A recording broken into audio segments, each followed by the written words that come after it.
things, his clothes and his toys, and one very he is using things that belong to his school. Don't you think it's fun making things like this? Andy does. Miss Ballard is pleased. But now it's time for the children to return to their desks. They're going to practice writing. Andy likes that. He likes to write. He'll hurry back to his desk. But Andy forgot things. It's bad your teacher is disappointed in you when you don't seem to... After school, Andy doesn't feel like playing with his friends. But he wants to do something. Now what does he see? This is Fred. He isn't one of Andy's regular friends. He's older. But Andy's thinking Fred might be a friend. And Fred's thinking that Andy may be almost big enough. If Andy can have an older boy as a friend, then nobody can call him baby anymore. So he asks Fred to come and see his tadpoles. He has 2 live ones. Fred might like to see the tadpoles sometime. Then Andy tells Fred about something else he has, something he received as a present. Fred would like to see that. Go to Andy's house. This is Andy's room. Here's Andy with Fred. And here are Andy's tadpoles. See? Oh, they're dead. Now Andy remembers he hasn't thought to feed them for many days. And that was one of his responsibilities. But he can still show Fred his special present. That's what Fred came to see. If Andy can only find it. His very best thing of all. He just has to find it. Because Fred might not believe him, and Fred says he should have known better than to come home with a little kid. Now Andy's really alone. And look at this. His jet airplane. Poor Andy. Won't he ever learn to take care of things? Here's June, Andy's sister. She wants to play. But Andy says no. It seems Andy just can't get along with anybody today. Anybody but Mother. Maybe Mother knows where Andy's special present is. No, she doesn't. But she does know that something is troubling Andy. What is it? So Andy tells her about what happened at school. And about Fred and the tadpoles and losing his present and... Well, why do things like that happen?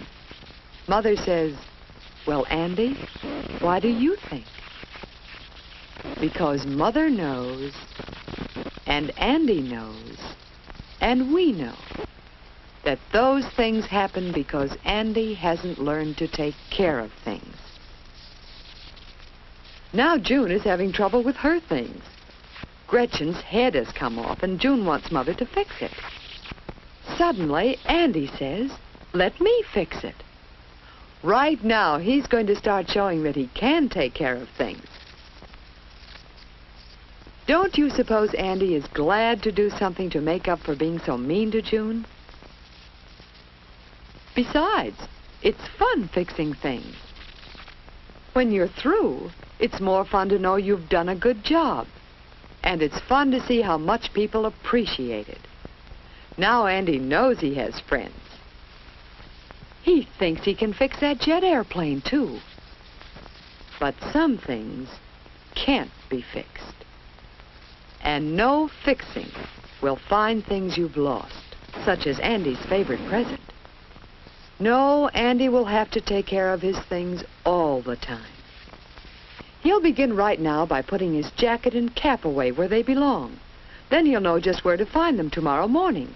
That's another one of his responsibilities. But uh-oh, there's a button missing. Well, Mother will be glad to sew on a new button, especially now that Andy is helping her by looking after his clothes. And he's going to look after his other things, too. He's going to have a certain place for each thing and keep each thing in its place. And he knows one way to show Fred and the kids at school that he's no little kid.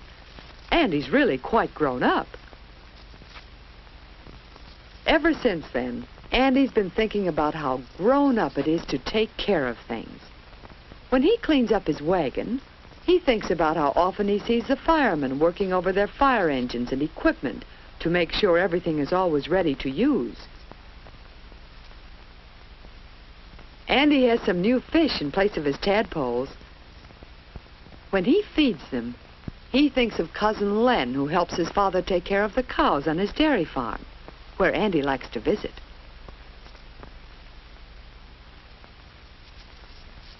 When Andy picks up things that might cause someone to fall and hurt himself, he thinks of his friend the policeman, who helps the children go to and from school safely.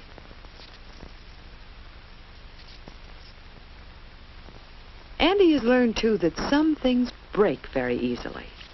So he must be especially careful of them and use them just as they're supposed to be used.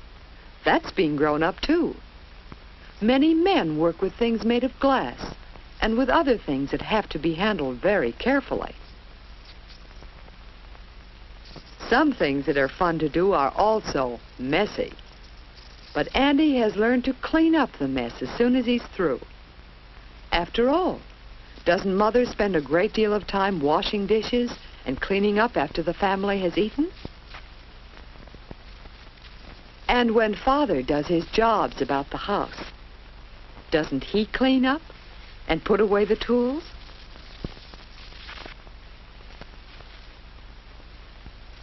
Yes, cleaning up after yourself is a grown-up way to behave. And what's more, you'll know you've done something that's a real help to your family.